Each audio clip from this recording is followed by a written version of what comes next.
Hello everyone, this is C Ravi Tauri. अभी बहुत सारे इंटर के स्टूडेंट्स की ये क्वेरी है कि सर ग्रेजुएशन का क्या किया जाए, बीकॉम का क्या किया जाए।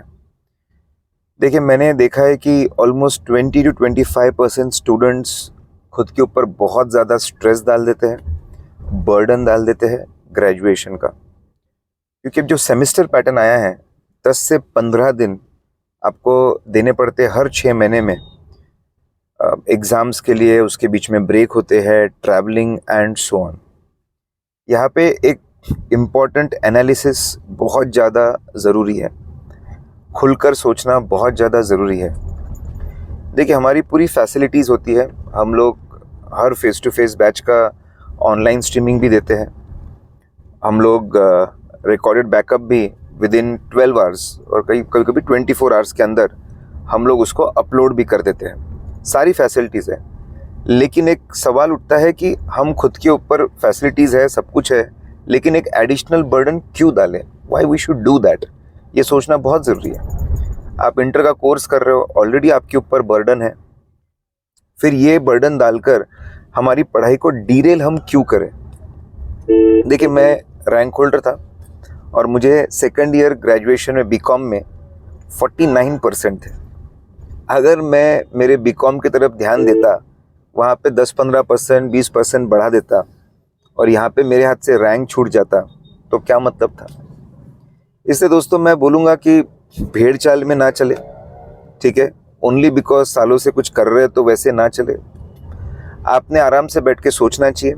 और इग्नू, इंदिरा गांधी ओपन यूनिवर्सिटी, जो कि बहुत बहुत पुराना इंस्टीट्यूट है और डिस्टेंस लर्निंग के लिए, सीए इंस्टीट्यूट का उनके साथ में टाइप है और 2023 में ये रिन्यू हुआ है। थोड़ा सा कोर्स चेंज भी हुआ है, क्रेडिट सिस्टम चेंज हुआ है। आप अगर गूगल मैप पे सर्च करेंगे, हर बड़े सिटी में इग्नू का ऑफिस है। हाँ, थोड़ा गवर्नमेंट स्टाइल चलता है। वहाँ पर जाकर आप पूरी इन्फॉर्मेशन ले सकते हैं। जो भी हो, बहुत कम पेपर देने पड़ेंगे।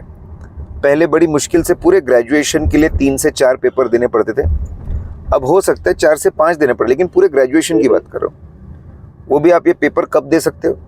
ये पेपर आप दे सकते हो आपके इंटर के बाद में, जब आपके पास में समय है तब आप दे सकते हो।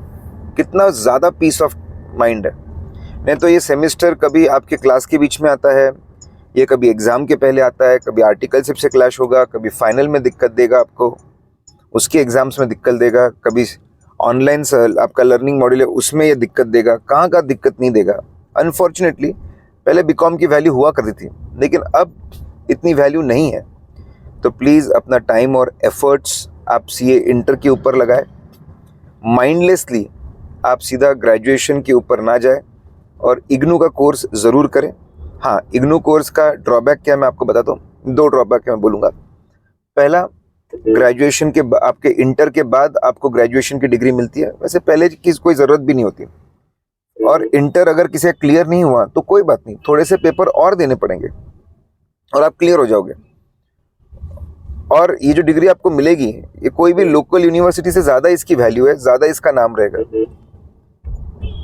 दूसरी बात, अगर कोई ये सोच रहा है कि आउट ऑफ इंडिया से एमबीए करना है, ऑनेस्टली स्पीकिंग, कॉमर्स के स्टूडेंट आउट ऑफ इंडिया से एमबीए करना 100 में से एक आध बच्चा जाता है, ठीक है? तो ऐसे केस में आपको 1 साल का और एडिशनल कोर्स करना पड़ता है कोई, ताकि आप उसके लिए एलिजिबल हो जाओ।